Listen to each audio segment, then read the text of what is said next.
ng spaghetti. Unahin muna natin ang bawang. Ano naman guys ay ang sibuyas.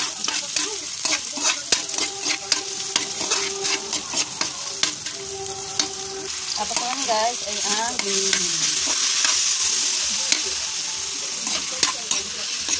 Haluin natin guys hanggang sa maluto ng giniling.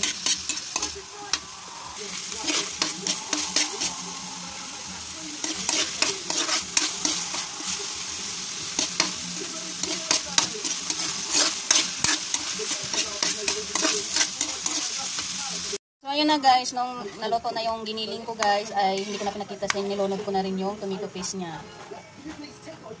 Ayan, nilagyan ko yan ng paminta, kunting asin, at condense, para medyo manamis-namis. Nilagyan ko rin siya ng 4 cubes. Maya-maya guys, ipapuluan muna natin to.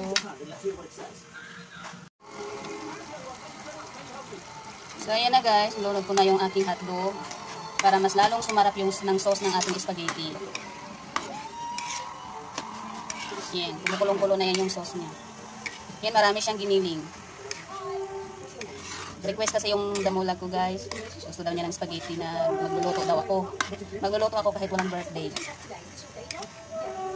Yan, malapit na maluto ang ating sauce guys. So ayan na guys, luto ng ating spaghetti sauce.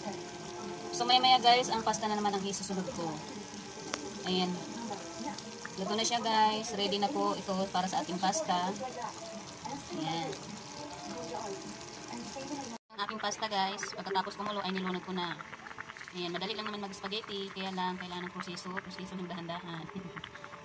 Ayan. Nantay ko pa siyang lumambot. Guys, lumambot na ang aking pasta at maya-maya guys ay ilipat ko na rin siya din sa lagayan. Ayan, i-drain natin yung water hanggang sa ito ay tumuyo na rin siya. Para ready na ang ating spaghetti. Tuwang-tuwa na naman ang aking damoski guys. Favorite niya talaga itong spaghetti. Minsan lang din na siya nagluluto ng ganito. Ready na ang aking spaghetti. At, ayan. Naka-ready na siya para kainin ang kanyang favorite. Yan, favorite niya talaga yan, guys. Nung bata po, guys, hindi ako mahilig dito. Iwan ko ba. Nagmana yata to sa ama. Yan, ready na siya.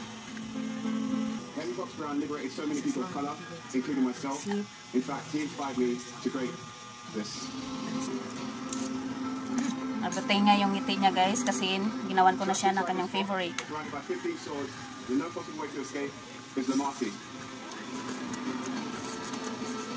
Thank you for watching everyone. Bye!